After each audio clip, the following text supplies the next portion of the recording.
Bom dia a todos.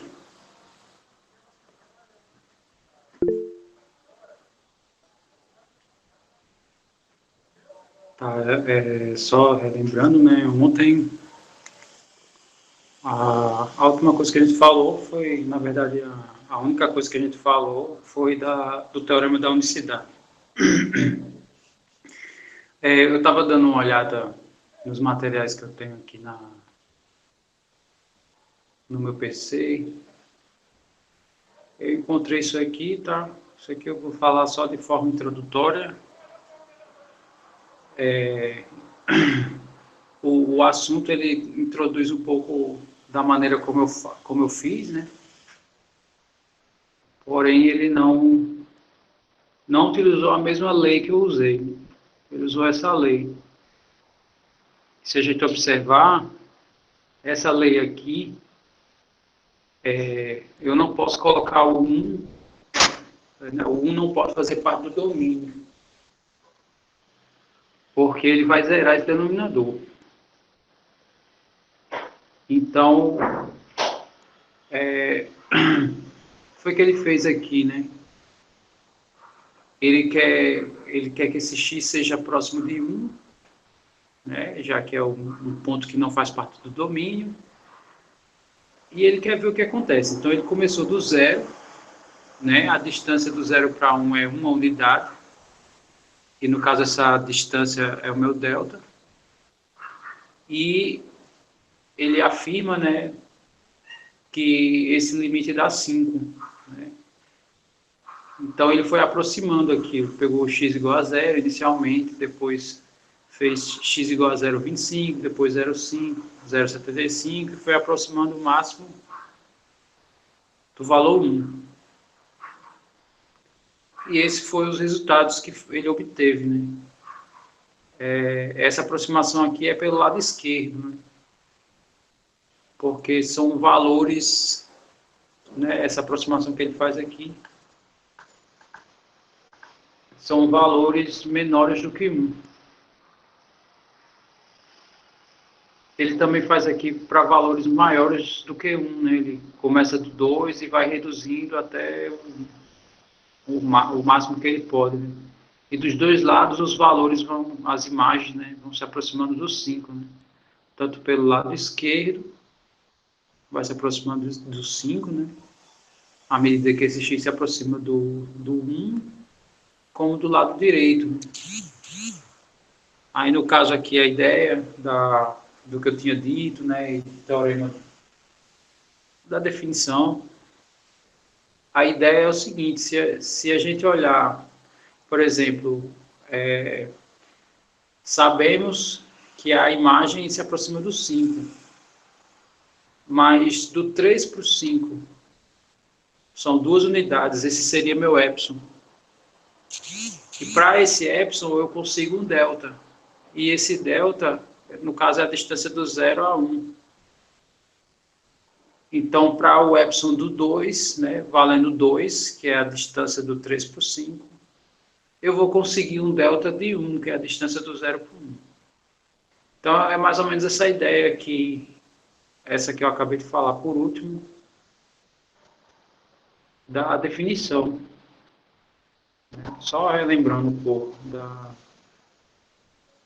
Então, quando um limite ele ocorre, é porque para todo epsilon, né, ou seja, quando imponho uma distância nas imagens, eu consigo, né, que aqui está dizendo existe um delta, né, significa que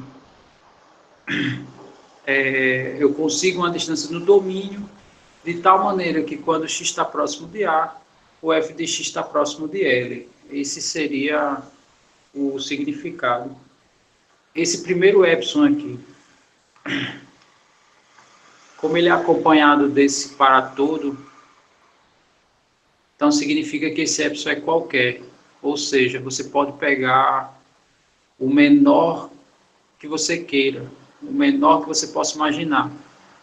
E você pegando o menor possível, se você conseguir um delta, é porque, de fato, quando isso se aproxima e o limite vai existir. Essa é a ideia.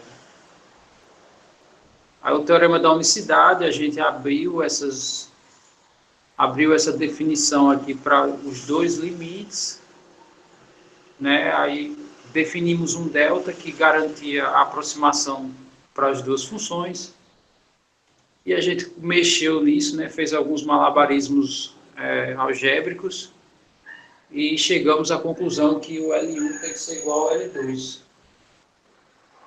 Tá? Essa era a ideia do teorema da unicidade.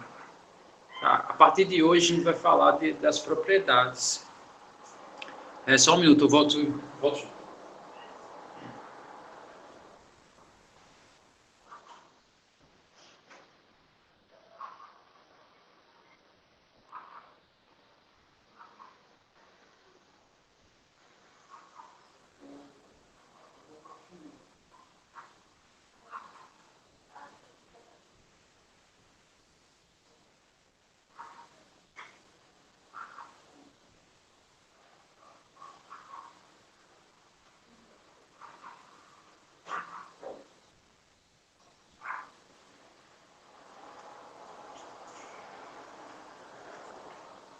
Muito bem, voltando. Sim, o livro que eu exibia, né, que foi a pergunta do Arturo, esse livro é um dos livros que eu sigo. Eu não sigo tudo dele, ele é um livro assim bem completo, ele fala muito, ele dá muita informação. Mas é esse livro aqui, tá? Eu posso colocar o PDF dele que eu tenho, né? Lá no Cigar para vocês, tá? Ele é um excelente livro para estudar, eu ponho lá. Muito bem.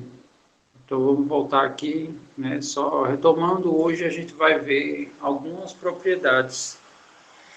Então, vamos ver aqui. Vamos tomar FG, funções, tá? Esse aqui é o domínio das duas, né?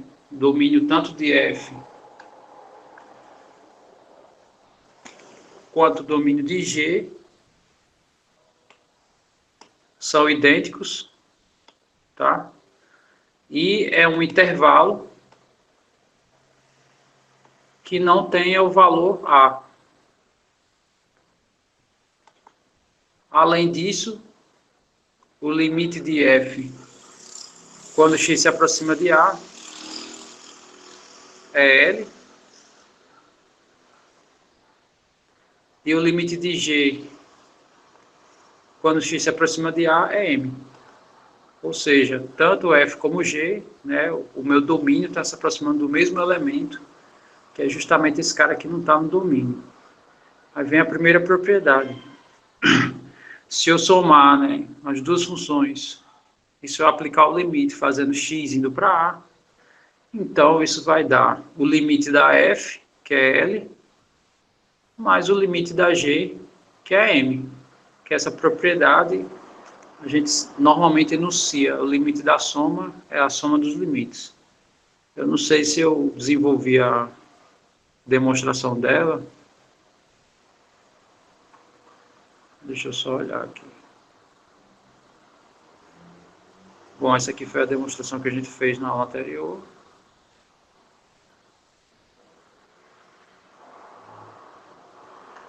Aqui eu coloquei...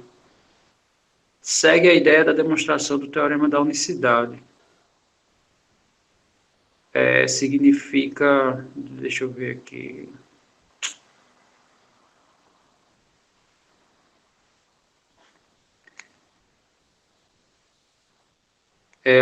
alguém pode explicar o que é I menos A?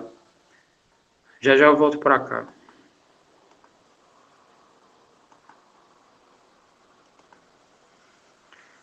Bom, o I menos A, o I é um intervalo, tá? Porque a gente está estudando funções desse tipo aqui.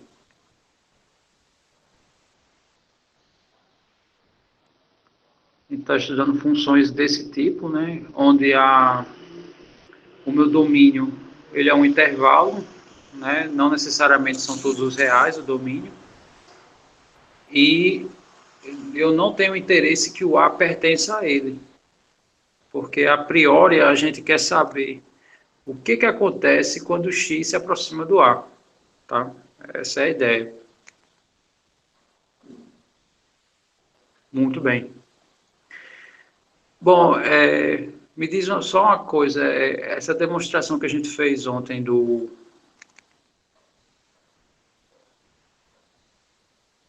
essa demonstração que a gente fez ontem do teorema da unicidade, ela ficou clara ou ainda existe passos duvidosos assim na mente de vocês?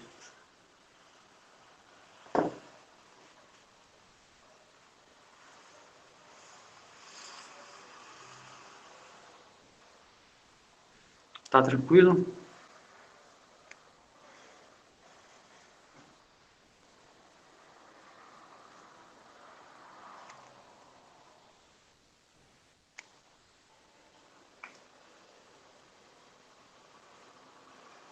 Certo. Ok. Ok. Tá.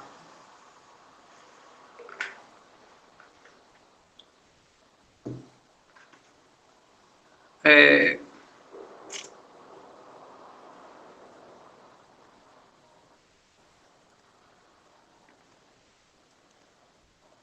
deixa eu ver como é que eu vou. Deixa eu pensar como é que eu vou fazer isso. Eu preciso fazer pelo menos uma delas. Tá, eu vou abrir um editor aqui, qualquer, e vou construindo mais ou menos a ideia, tá? Que eu não fiz aqui, mas eu preciso mostrar, pelo menos a primeira, né? A primeira demonstração é interessante se fazer. Então, deixa eu abrir aqui.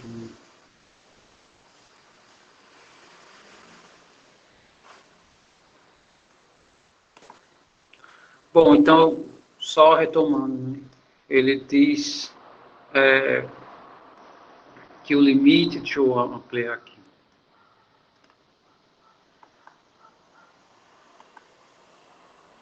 Tá bom o tamanho?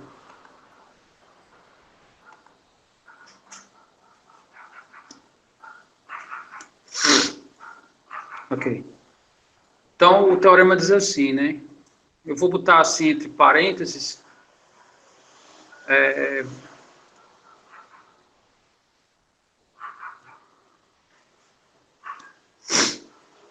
porque esse editor é um pouco limitado, ele não tem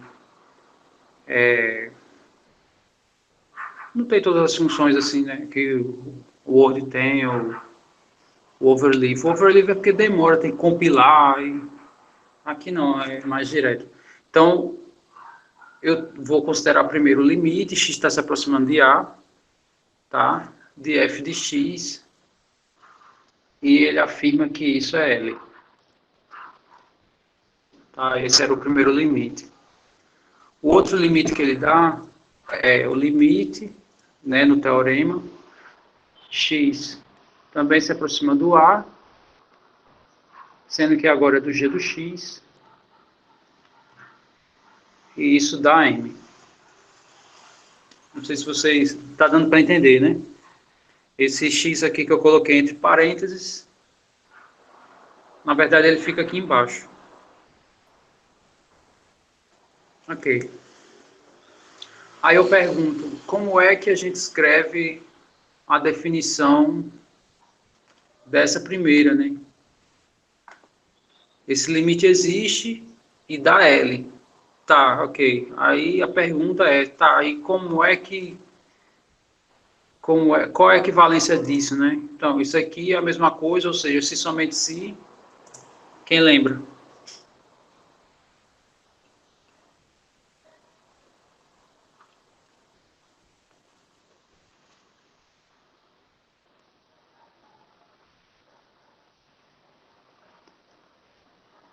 Ninguém? Bom, vamos só relembrar aqui.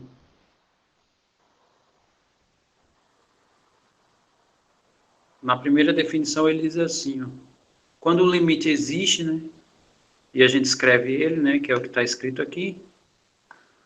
Isso equivale a, para todo epsilon, isso é a definição, maior do que zero, existe um delta maior do que zero, tal que essa distância, quando é menor do que delta, implica que essa distância é menor do que epsilon. A gente vai escrever, né, vai escrever essa mesma definição aqui para as duas, tanto para a primeira quanto para a segunda. Então, reescrevendo para a primeira, como é que fica? Isso. O f de x, ele se aproxima do L, né? E o g de x se aproxima do m. Isso está dito aqui na primeira propriedade. Ó. O f de x,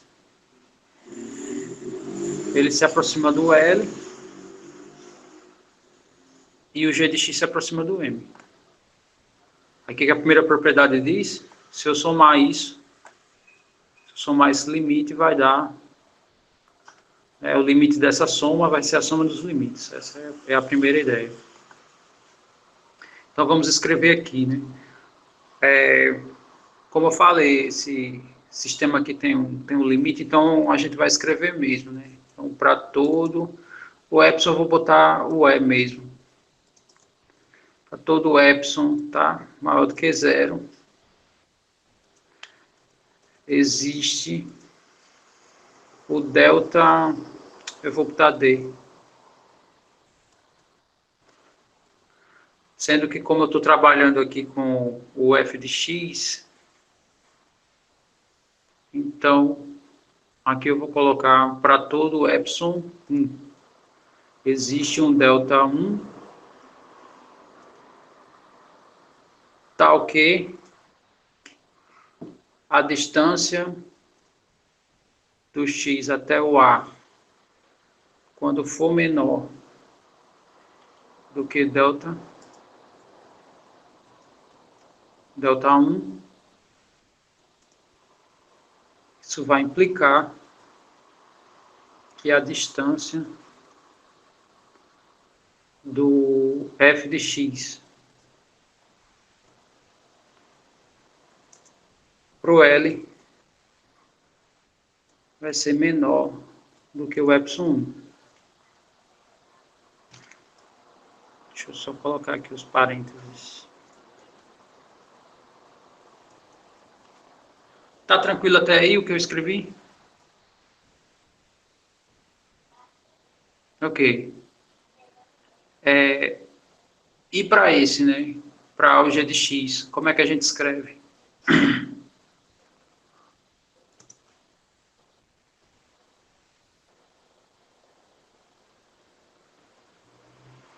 Então, diga aí para mim. Do mesmo jeito, perfeito. Qual é a única diferença? Que aqui eu escrevi um epsilon e um delta, né, referente a esse limite. Aqui não necessariamente são os mesmos. Isso. Vou escrever epsilon 2 e delta 2. Então vamos lá. Para todo epsilon 2 maior do que zero, existe delta 2 também maior do que zero, tal que quando a distância do x para o A é menor do que delta 2, então isso implica que a distância do g de x, que no caso a função aqui nessa segunda é o g, para o m é menor do que epsilon 2. Não é assim? Tranquilo, né? Ok.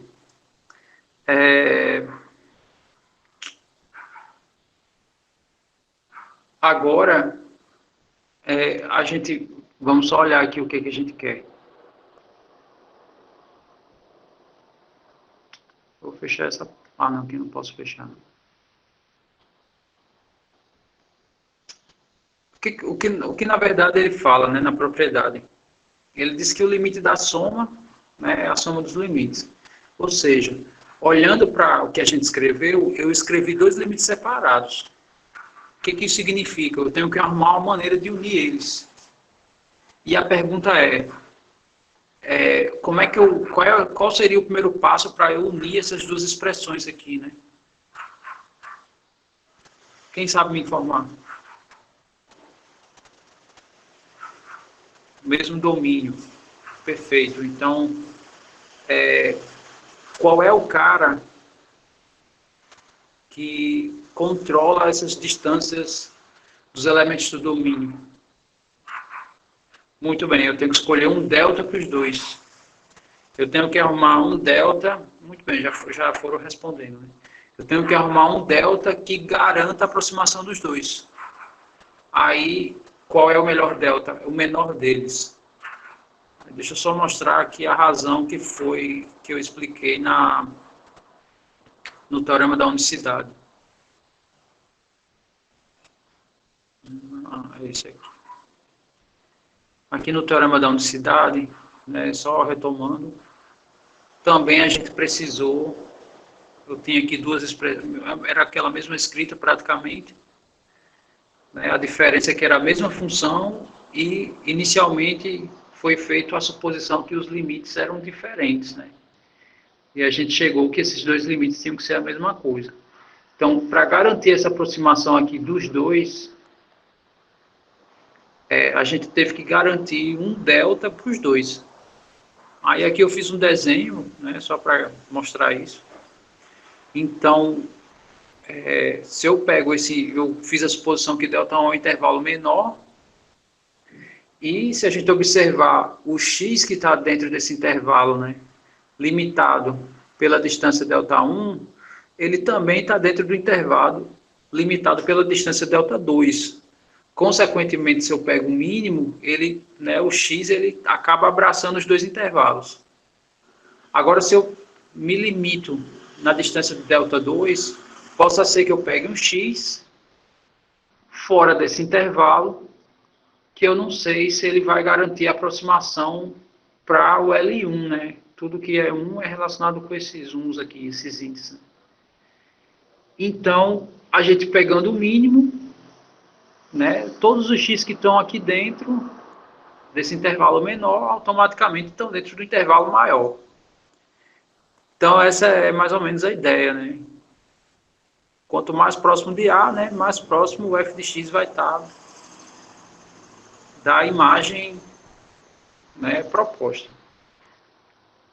Então, da mesma forma, né, então, o próximo passo é considerar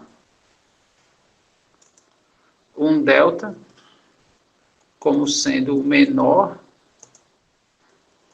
entre o delta 1 e o delta 2. Com isso, com esse delta aqui, né, se eu substituir esse delta pelos dois, eu garanto a aproximação tanto do F para o L, como de G para o M. Tá? Deixa eu ver. O Isaac falou, é o mínimo delta, exatamente, é o mínimo.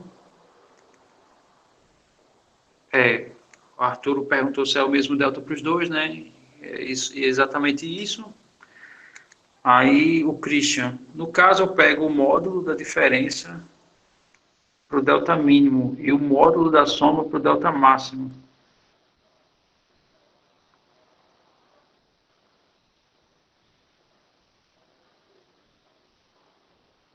Não necessariamente, eu acho que você não precisa fazer isso nesse caso aqui.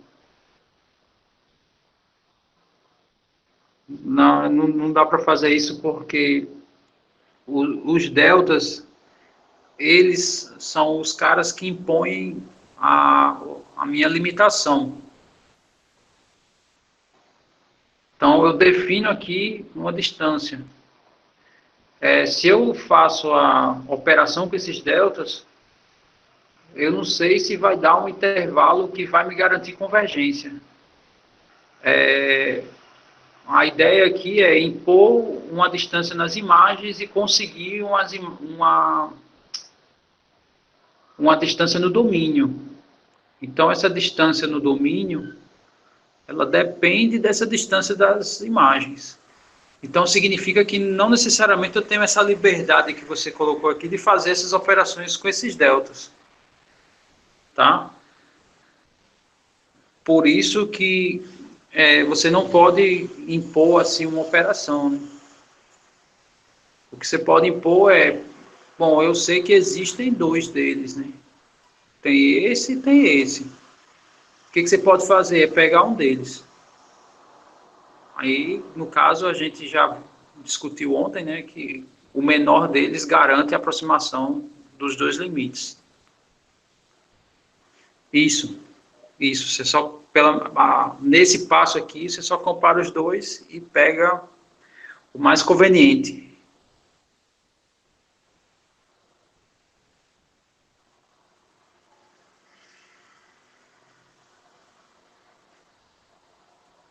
É isso. A ideia é encurralar, né?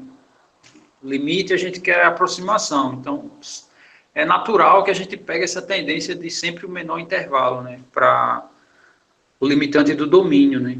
A gente quer que o x esteja próximo o máximo possível do a. Aí, consequentemente, a gente sempre pega o menor, né? Naturalmente. Se a gente pega o maior, aí é como eu falei, né? Pode garantir a aproximação de um, mas para outra, né? Pode ficar a desejar.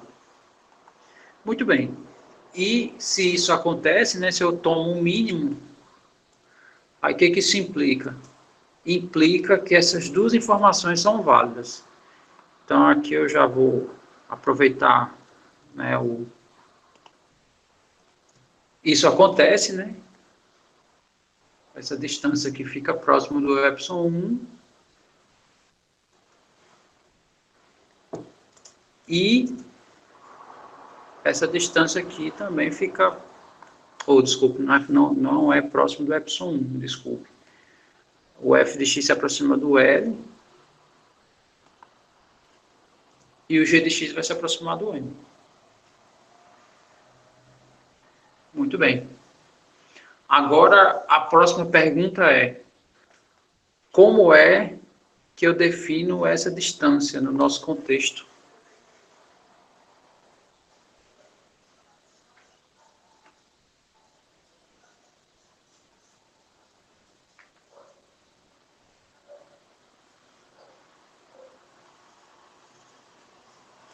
Módulo. Perfeito. Por que é módulo? Porque tanto f de x como L estão sobre uma reta. E a distância entre pontos de uma reta é você pegar um valor, né? Pontos de uma reta são números, né? No nosso contexto aqui. Então, eu vou pegar um número e subtrair de outro.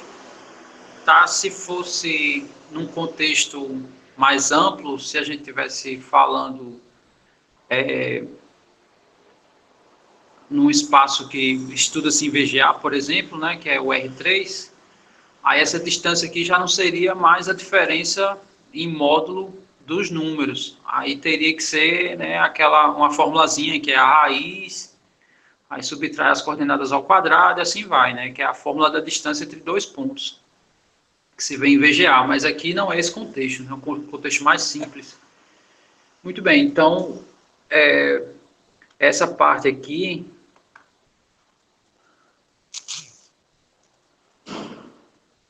eu posso dizer que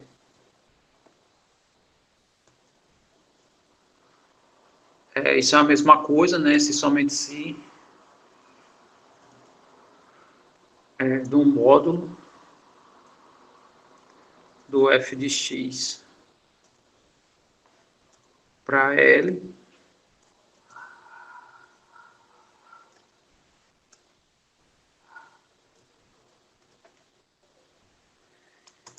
e deixa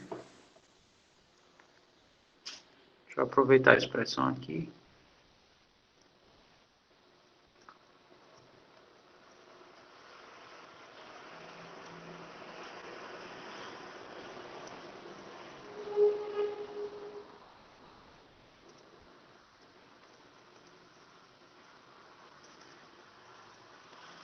e o módulo do g de x para m.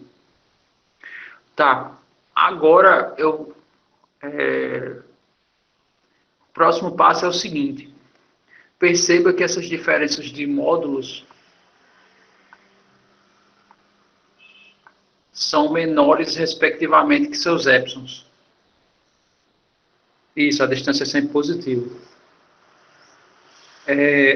Aí a pergunta é, se eu somo esse módulo com esse módulo, ele vai ser menor ou maior do que a soma dos épsilons? Vai ser menor. Então isso significa... então isso aqui vai implicar que se eu somar aqui os módulos...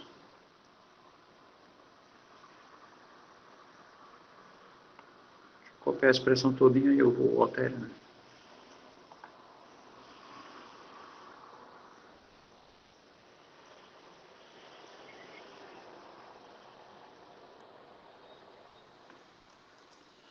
Se eu somar os módulos, vai ser menor que a soma dos épsilons. E ontem a gente viu que tinha algo que a gente poderia fazer com isso daqui, que foi uma pergunta que eu fiz a vocês. Deixa eu mostrar aqui no meu caderno. Foi isso aqui, ó. No caso, eu perguntei quem era maior, né? Será isso ou será isso? E, né, foi respondido que essa primeira parte aqui, né, no caso, o A mais B, ele é menor, né, no caso, o módulo da soma, ele é menor do que a soma dos módulos. Pode ser que seja igual, né, mas também pode ser que seja menor. Então, eu vou aplicar isso aqui, porque eu tenho uma soma de dois módulos. Então, isso significa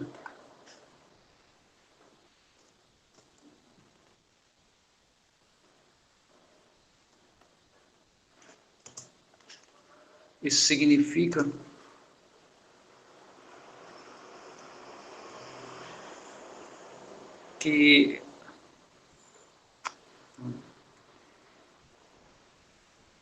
deixa eu pegar esse aqui. Significa que eu posso escrever isso daqui. O que eu fiz?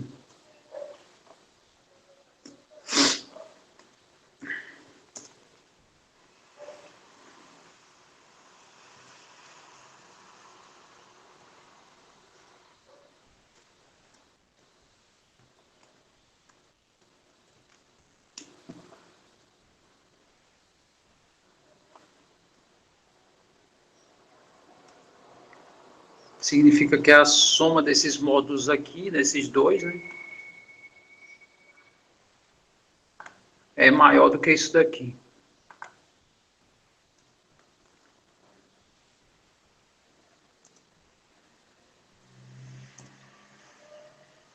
Não é assim? Tá todo mundo acompanhando? Ok. Então, aqui eu vou só reagrupar, né? Vou reagrupar aqui embaixo. Esse módulo aqui, esse último, né, que a gente escreveu, ele é menor do que essa soma, e essa soma é menor do que a soma dos épsilons. A soma dos épsilons é maior do que qualquer um aqui à minha esquerda. Então, em particular, eu posso afirmar isso, né, que eu vou digitar agora. Eu posso afirmar que isso é menor que a soma dos épsilons.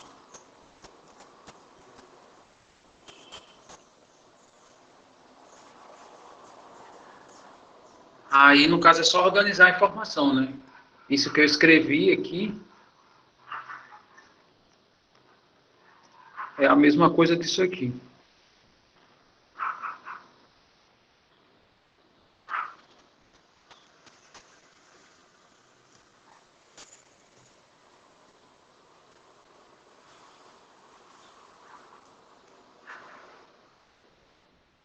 Aqui no caso eu só fiz trocar de ordem, né? Vocês deram para perceber, acredito, né? Que deu para perceber que eu só fiz trocar de ordem. Então é a mesma coisa. Tá. Mas aí a pergunta é: a demonstração acabou? Deixa eu só organizar isso, né?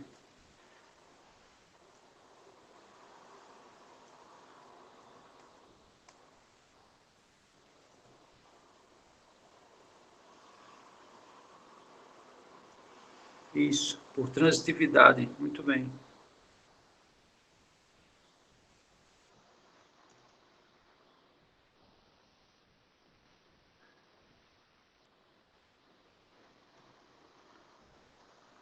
Só um minutinho, deixa eu só organizar aqui.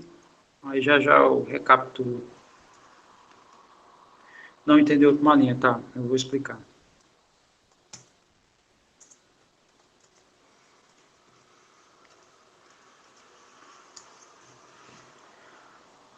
No caso, essa linha aqui. Pediram para recapitular a partir de onde? Da última linha, no caso dessa linha, ou da antes dela?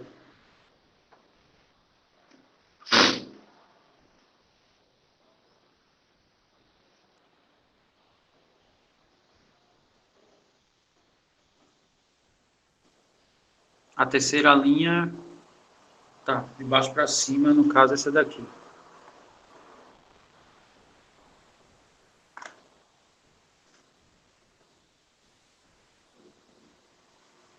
É isso? É essa linha? Terceira de baixo para cima? Ok. Se eu fizer isso, eu também abraço a igualdade, né? Eu explico dessa terceira linha para baixo. Então, a ideia aqui é assim. Deixa eu ver. Sim. Essa expressão aqui, essa desigualdade, primeiro que a gente veio daqui, né? A gente foi desenvolvendo, né? Pegamos aqui quando o delta é o mínimo, f de x é próximo de L, ou seja, essa distância é menor do que ε1. G de x é próximo de m, ou seja, a distância é menor do que ε2. E a gente só fez escrever em módulo, né? Porque é o nosso contexto, né? Essa distância aqui é o módulo, e essa distância aqui também é o módulo. Muito bem. Daí, né, no caso que eu estou falando é isso, né? Essa distância é o módulo, que é a mesma coisa desse, e essa distância é a mesma coisa dessa daqui. Ok. Aí, o próximo passo foi, se eu somar esse módulo com esse, vai ser menor do que a soma desse epsilon com esse, que foi o que a gente escreveu aqui. Aí, o próximo passo foi aplicar essa regrinha aqui, ó, essa desigualdade, né, a gente aplicou essa desigualdade aqui. Então, perceba que aqui eu tenho essa diferença é como se fosse o meu A.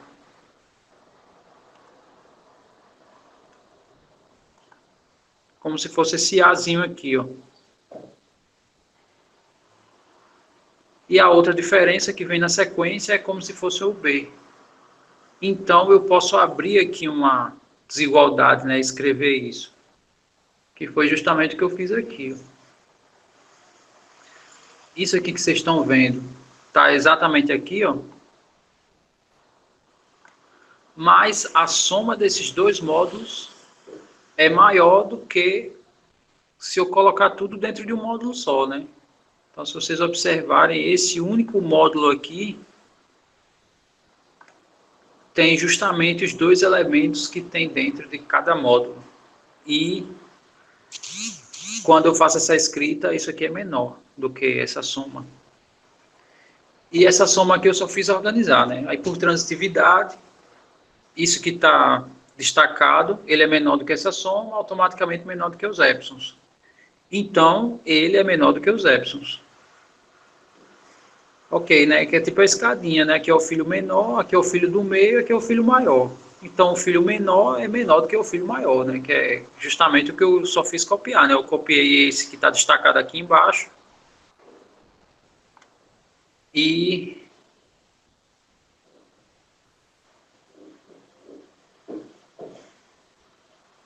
que é menor do que epsilon, né?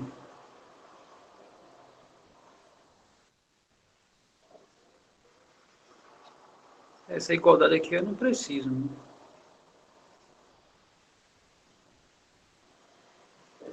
Não, a igualdade só está trocada de ordem, né? A igualdade, esse L aparece aqui e o G aparece aqui, né? No caso, eu só fiz trocar de ordem. Porque essa igualdade, ela é essa igualdade aqui, né? Esse termo aqui. E esse aqui é a mesma coisa, mas eu troquei a ordem do G com o L aqui. Muito bem, aí depois eu... É só para dizer que é a mesma coisa. Aí eu...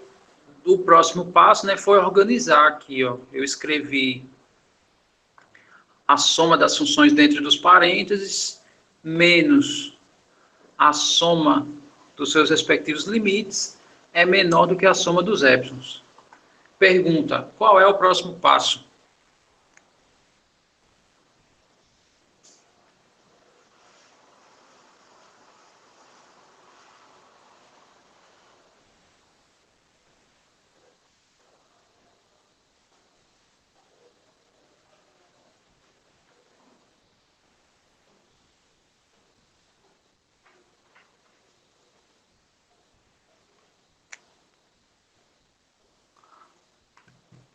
Colocou como pergunta, né? Não tem.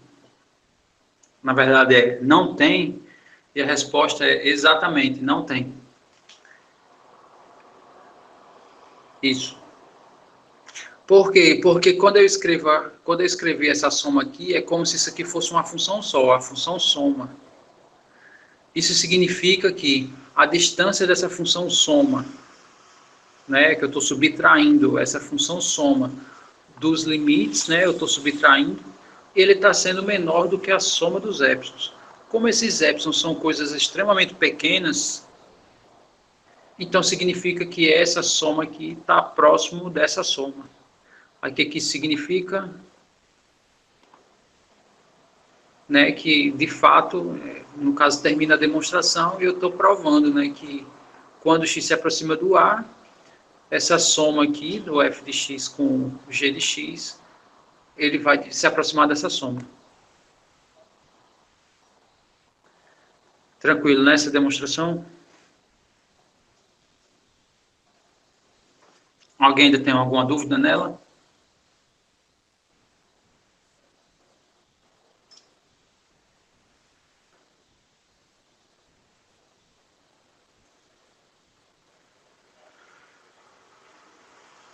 O que eu disse por último?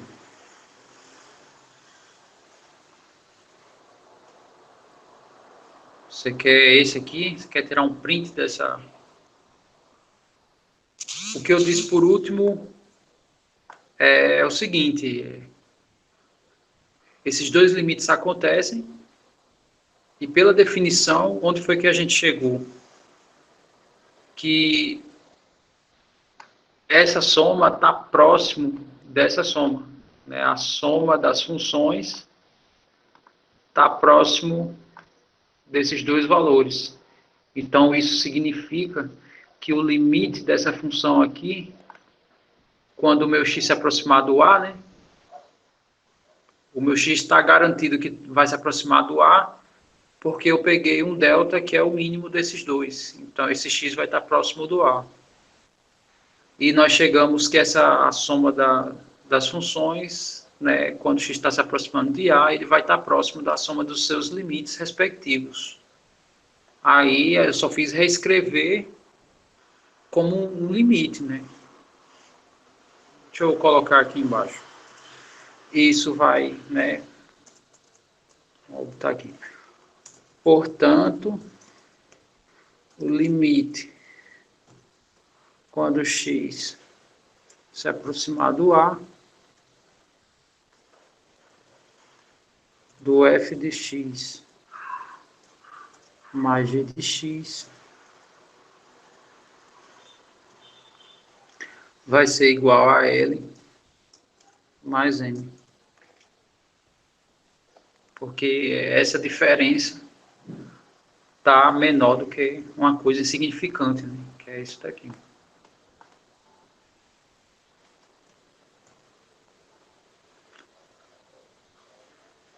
Tranquilo? Ok. Vamos aqui.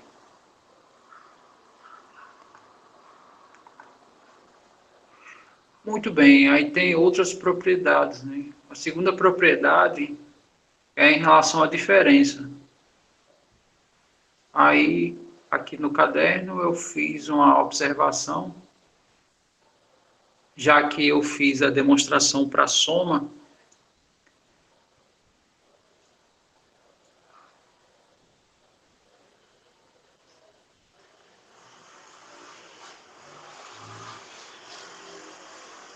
Então, a primeira propriedade segue a ideia da demonstração do teorema da unicidade, que foi o que a gente fez.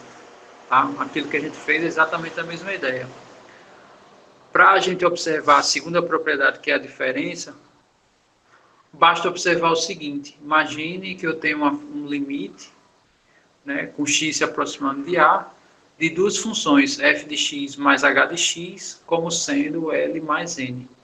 Por que isso acontece? Por causa da primeira propriedade. Né? O limite da soma é a soma dos limites.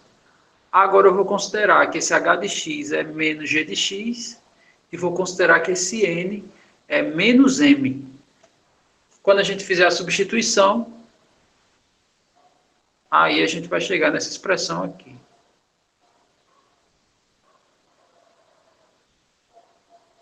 Ou seja, eu demonstro usando a demonstração da primeira propriedade. E eu posso fazer isso porque a primeira propriedade é verdadeira.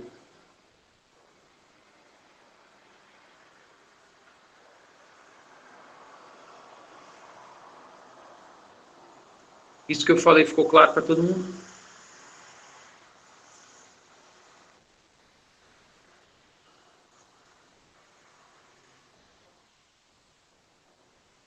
Ok. Agora vamos à terceira propriedade. A terceira propriedade,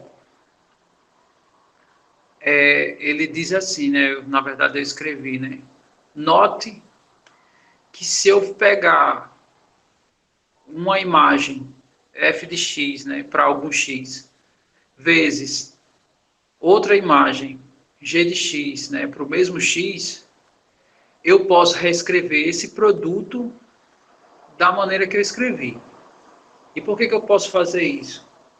Porque essa parte aqui é reescrita, né?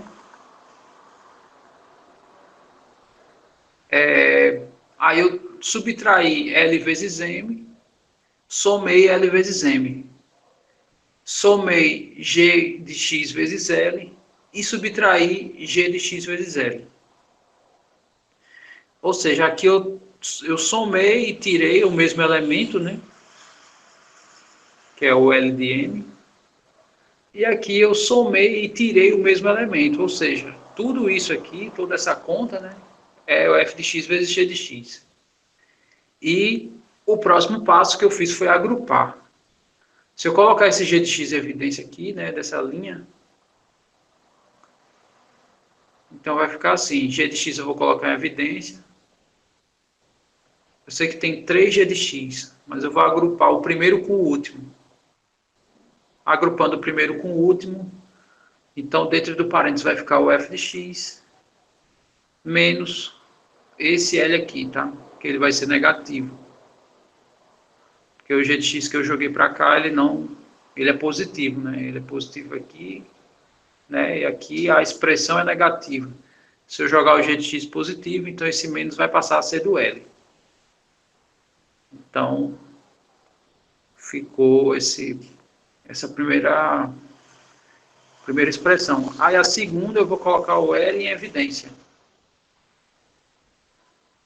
Então, colocando o L em evidência, né? Está aqui, coloquei o L em evidência. Então, dentro do parênteses vai ficar G de X, que é esse. E a mesma coisa, né? Que eu tinha feito para esse primeiro, né? Eu vou colocar esse aqui. Então, o menos não ficou para o L, né? Vai ficar para o M. Ficou aqui para o M. E eu fazendo isso, vai sobrar esse LM aqui. Ó.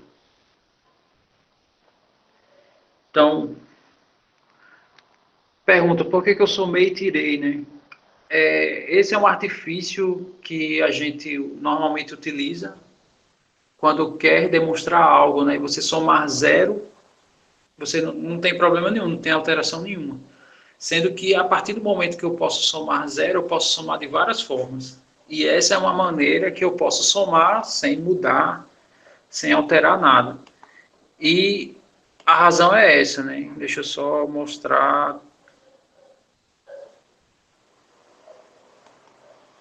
Eu quero provar que o limite do produto, né, que é a terceira propriedade, é o produto dos limites.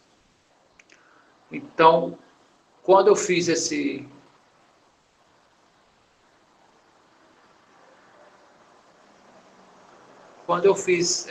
joguei esses elementos, o meu interesse é que aparecesse o L vezes M, né?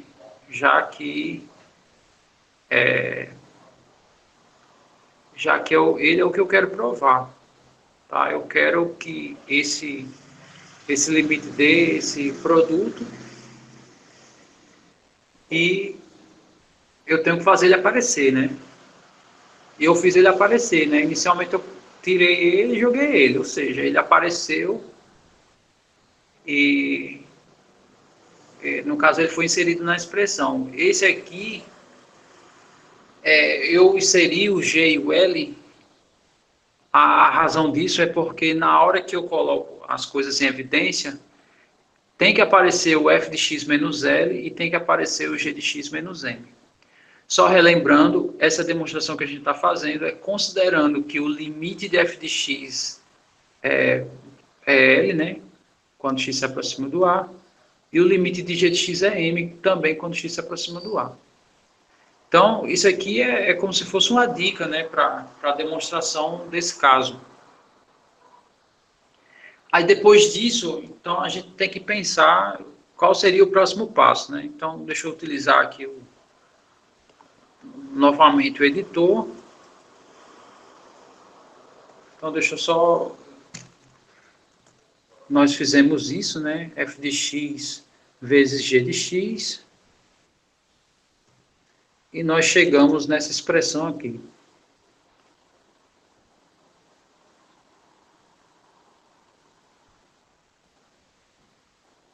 Tá, g de x e o L em evidência. Okay. Então, g de x...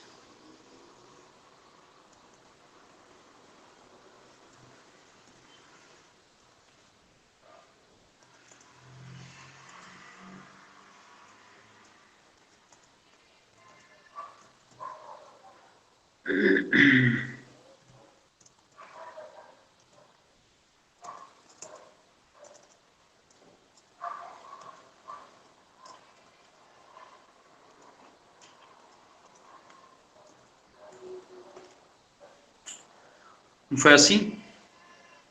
Aí, qual é o próximo passo? O próximo passo é aplicar o limite. Então, vamos aplicar o limite aqui.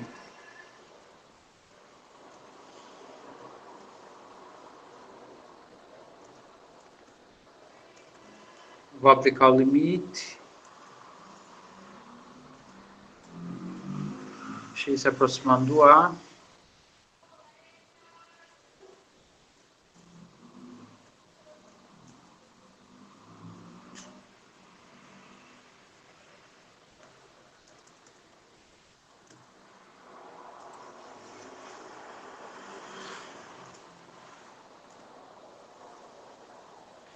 Ok. Muito bem. Aí a primeira propriedade que a gente viu foi o seguinte. Aqui vai ficar o limite de várias somas, né? Eu vou vou diferenciar esse separador. Pronto, eu vou aplicar o limite nesse colchete, né? E dentro do colchete tem somas. Aí o limite da soma a gente viu pela primeira propriedade.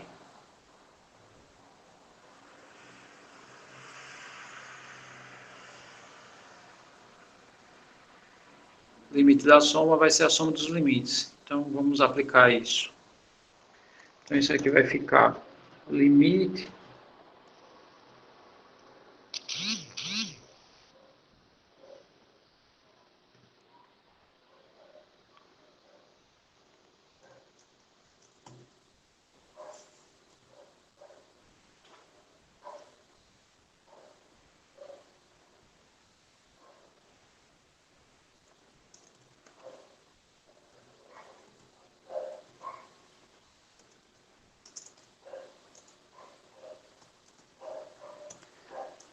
mais limite no próximo, né?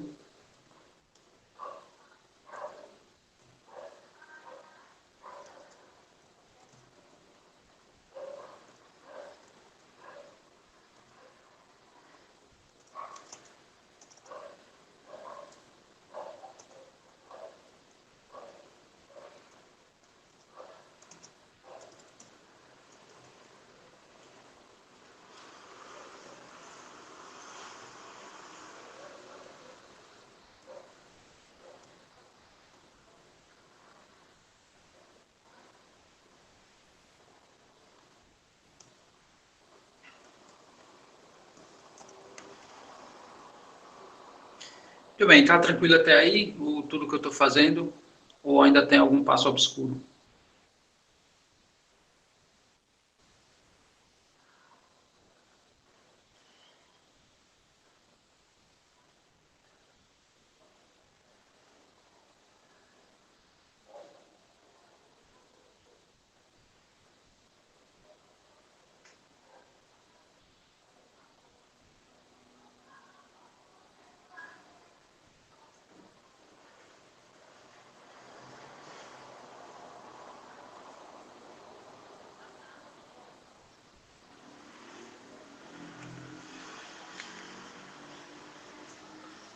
Se quebrar a linha após as igualdades é melhor. No caso, escrever... Deixa eu ver... É assim que você está falando?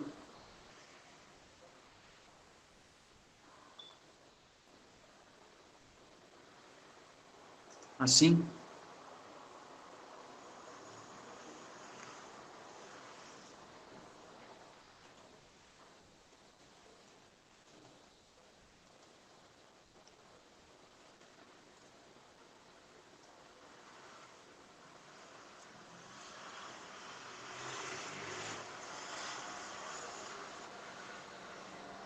A primeira linha foi usada alguma propriedade.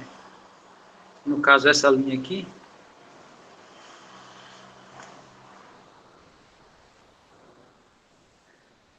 Não, essa aqui não foi usada nenhuma propriedade. Essa daqui é uma igualdade observável, né? Deixa eu só mostrar aqui novamente. Todo mundo percebe, né, que essa primeira linha aqui, ela é verdadeira, né? Isso aqui vai ser igual, independente da função e dos L's, né? Porque aqui é zero, né? E aqui também dá zero, né? Que eu estou somando e subtraindo o mesmo cara. Então, essas duas coisas são idênticas. É como eu falei, né? Às vezes a demonstração, né? Você tem que somar zero, mas de uma maneira que você consiga inserir o que você quer que apareça, né? No caso, o que eu quero que apareça, né? O LM. Por que eu quero que apareça o LM? Porque nós queremos provar que o limite do produto da LM. Então, eu tenho que arrumar uma maneira dele aparecer na demonstração. E uma maneira dele aparecer, né, eu jogando ele assim, dessa forma, porque ele aparece. Sendo que aí eu vou precisar agrupar esses termos, né? E se vocês olharem bem, eu agrupei de tal maneira que ele ficou sozinho aqui, ó.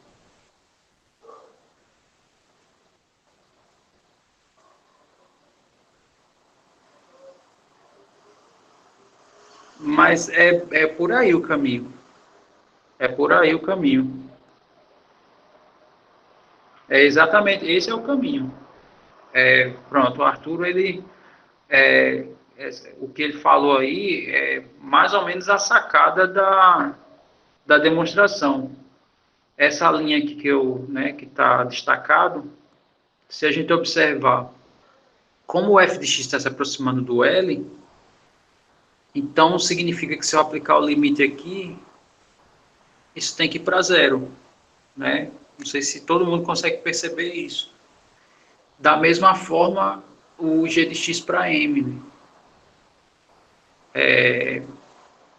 Se eu fizer isso, né, se eu aplicar o limite aqui, caso esses dois limites aqui,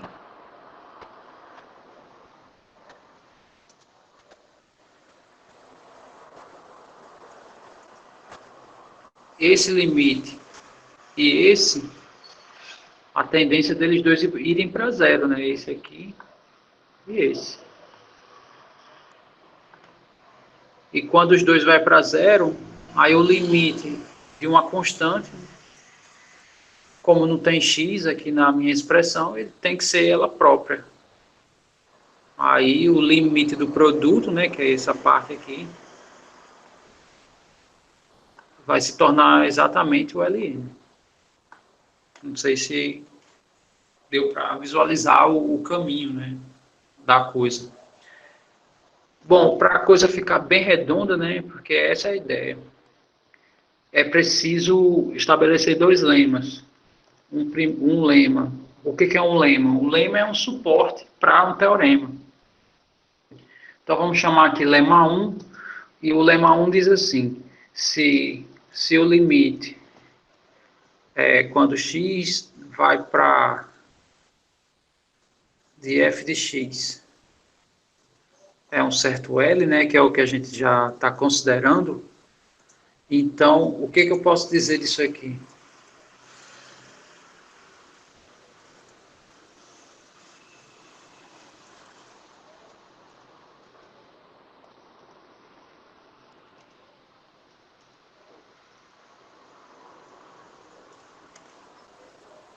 Se esse primeiro limite é verdade,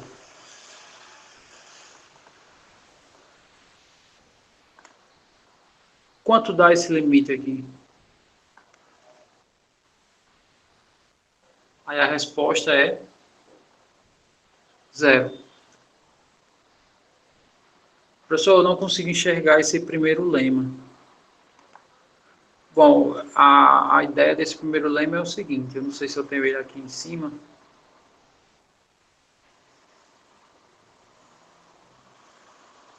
Eu tenho indiretamente. Deixa eu reescrever aqui.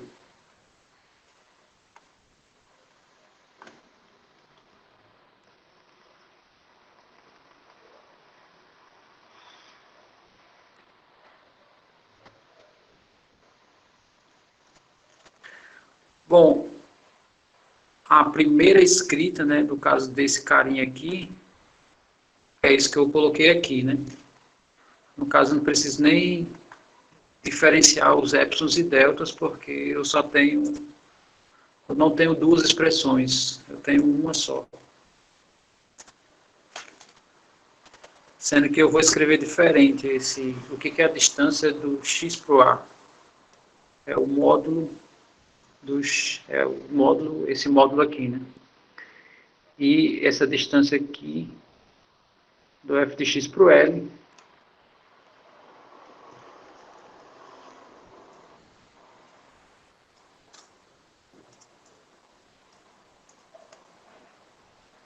então a sacada aqui é o seguinte: subtrair L de ambos os lados. É, tipo isso. É, mais ou menos, esse é... Não pode subtrair assim ao pé da letra porque é limite, né? Então a gente está trabalhando com aproximações. Se a gente tivesse valores exatos, então a gente faria tranquilamente essa pergunta que você fez. Mas aqui, repito, né, a gente está fazendo um valor se aproximar e está vendo o que está acontecendo com o outro. Mas o intuito é nesse sentido. Eu não sei se vocês observam, mas essa definição que eu escrevi aqui tem uma coisa muito sutil que eu posso fazer que não faz diferença nenhuma, que é isso.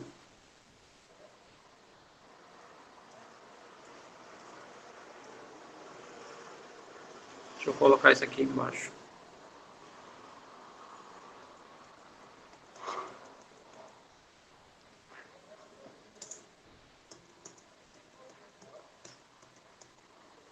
Muito bem.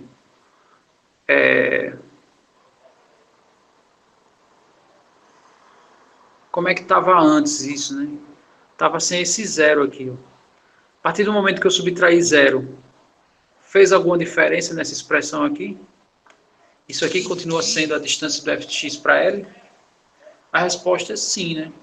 Aqui não alterou nada. Sendo que a partir do momento que eu escrevo nesse formato, o que eu estou dizendo?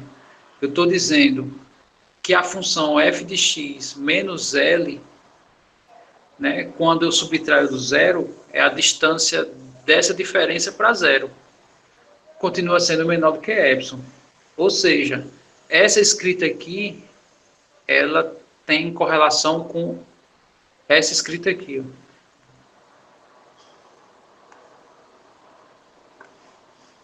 Não sei se vocês conseguem perceber.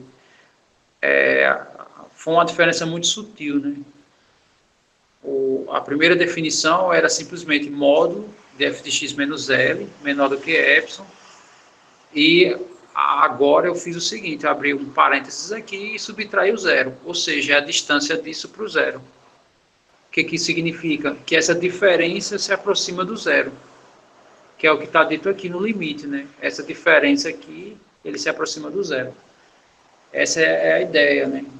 E visualizando esse lema e aplicando aqui, essa diferença vai para zero e essa diferença vai para zero, né? No limite. Então significa que o limite do produto vai dar só esse limite aqui, ó. E o limite do LM é o próprio LM, né? Então isso aqui vai ser igual a LM. Portanto,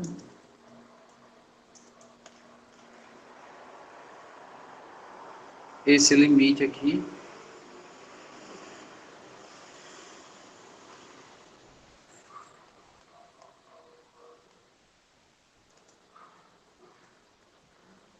é igual a LM.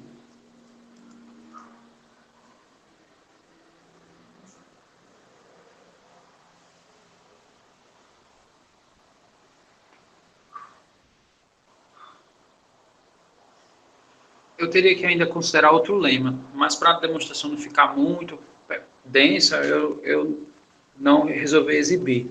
Mas outro lema seria assim, esse limite é o produto de uma função por outra coisa que está indo para zero. Né? Que é isso aqui está indo para zero. Isso vai para zero também. Vou considerar essa informação como sendo verdadeira.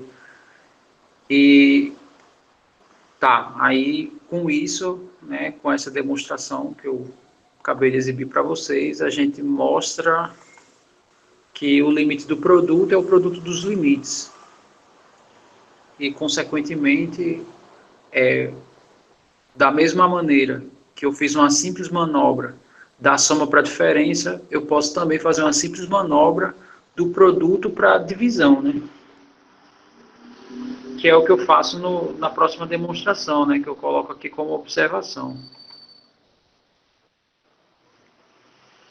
Muito bem, é quase a mesma ideia do que eu tinha feito anteriormente. o limite do produto, né, é o produto dos limites. Suponha que esse h de x está indo para L, para N, tá?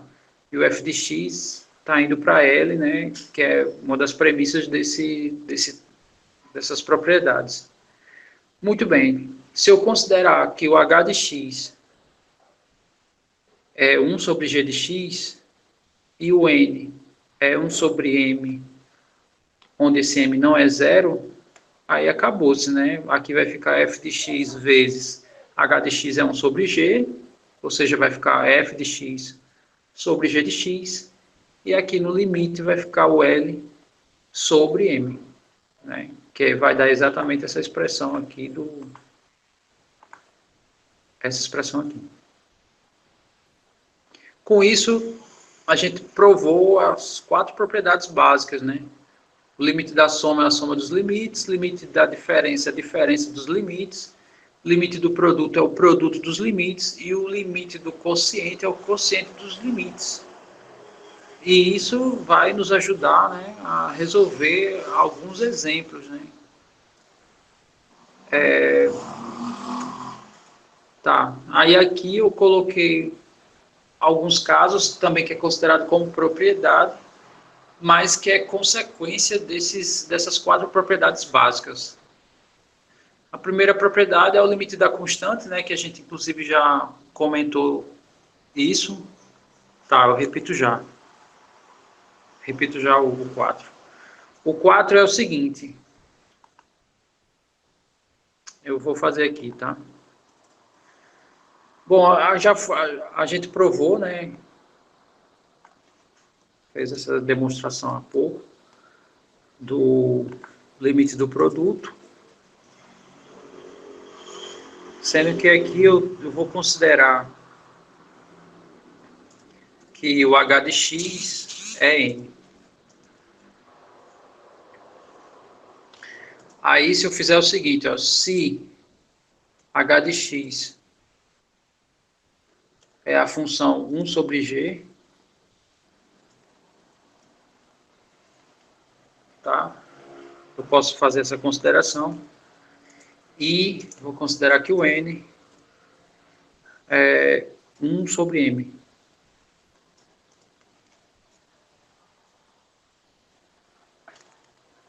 Só tendo cuidado, né, de fazer essas considerações, porque o g de x não pode ser zero, né?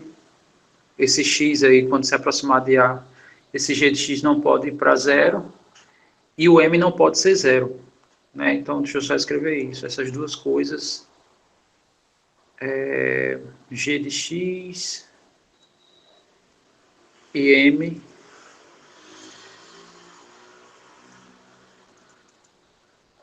não nulos, né? Eu vou escrever assim, não são zeros. Tá, e se eu substituir, aí acabou-se, né? Que quem é o h de x? É 1 sobre g de x. Então, quando eu faço essa troca, aí vai dar exatamente isso aqui, ó. Vai ficar f de x sobre g de x. E... não, aqui não. Se eu trocar o n por m, 1 sobre m, desculpe, aí vai dar exatamente isso daqui. Então, utilizando o produto, a gente provou o quociente. Tá? Não sei se ficou mais tranquilo, assim, né? Deu para visualizar.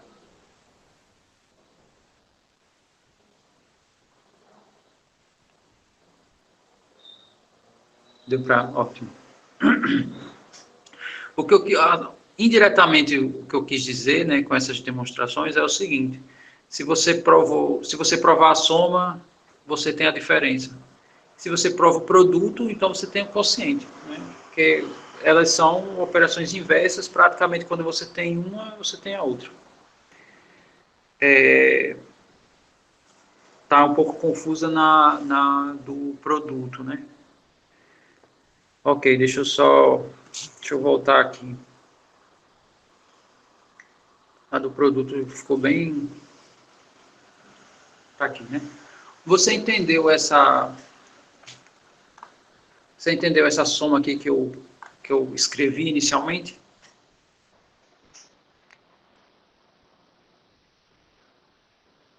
Ficou claro esse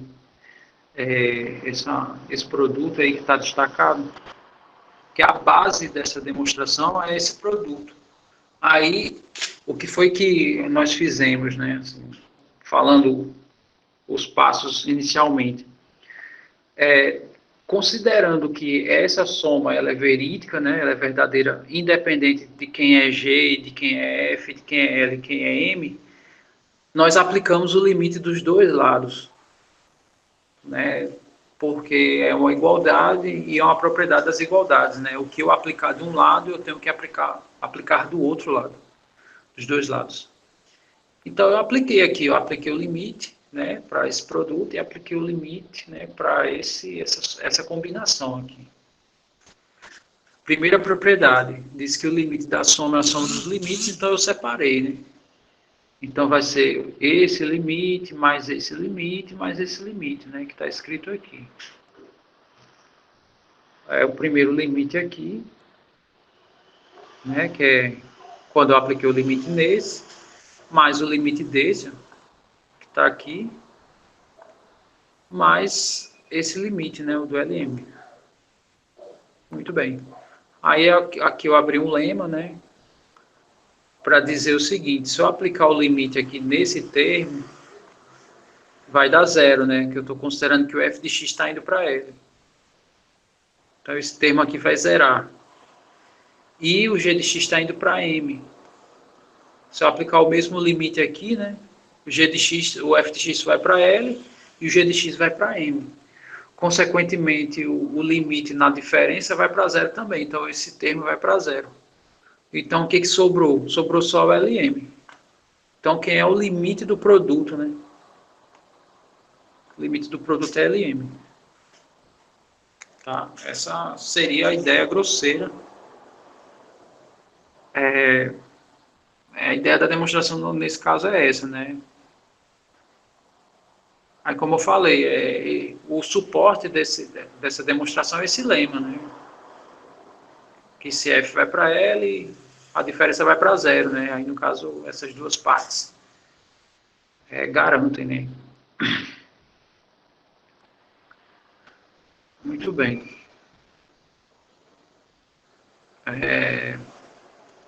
Tá, então a primeira propriedade, né? O limite da constante é a própria constante, né? Isso é bem fácil de provar.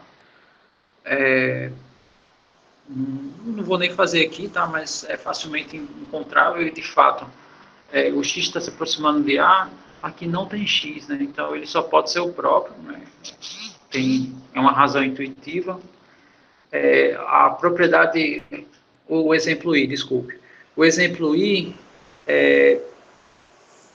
se eu considerar esse C como sendo g de x, né? E pelo item H, o g de x sendo C, ele está indo para o próprio C, né? Então, o meu g de x, quando eu aplicar o limite, está indo para o próprio C, né? Então, esse exemplo I, ele é uma compilação, né, desse caso com essa propriedade, né? Com a propriedade do P3, né? Se eu juntar essas duas, eu tenho essa como consequência.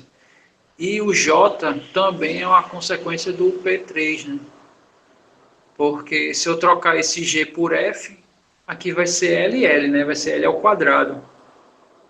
Então, consequentemente, se eu sair juntando vários Fs aqui de produto, né? Eu vou ter a potência dos Fs.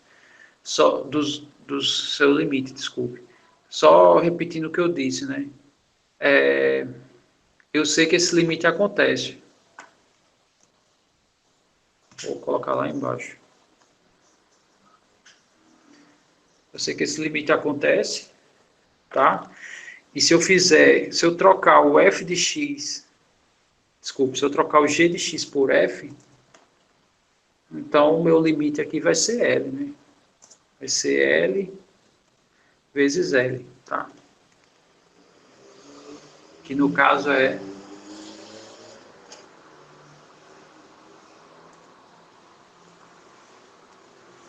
L ao quadrado. Tá, então isso significa que se eu juntar mais um F aqui,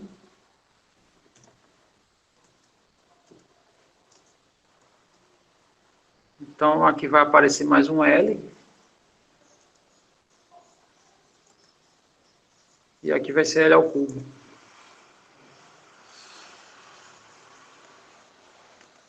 Por aí vai. Aí a extensão dessa informação que eu falei está aqui, né?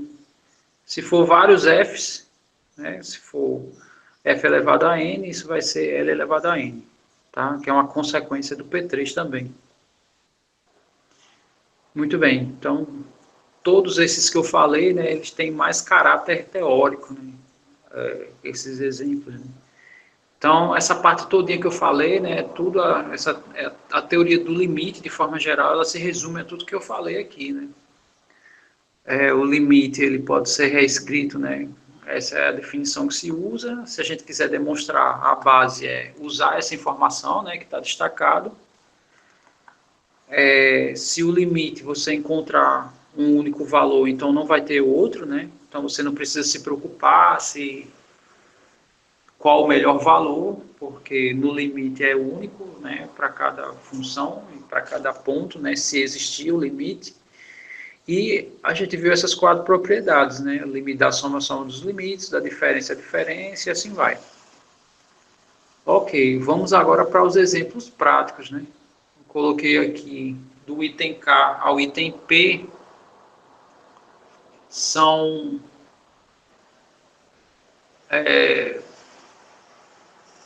quatro exemplos práticos. A gente vai até 12h30, né?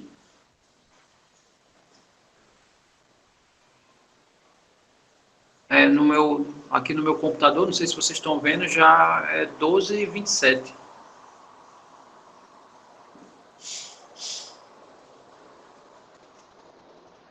Bom, então, esses exemplos é bom ver com calma. Eu só quero saber se o que eu falei hoje ainda tem dúvida. Eu vou deixar para fazer esses exemplos práticos, né? Agora a gente vai aplicar essa parte teórica todinha que a gente viu, tá? Eu vou deixar para o encontro da noite, né? A gente viu, a gente vai ver, na verdade, essa parte prática, né? Esses exemplos práticos à noite.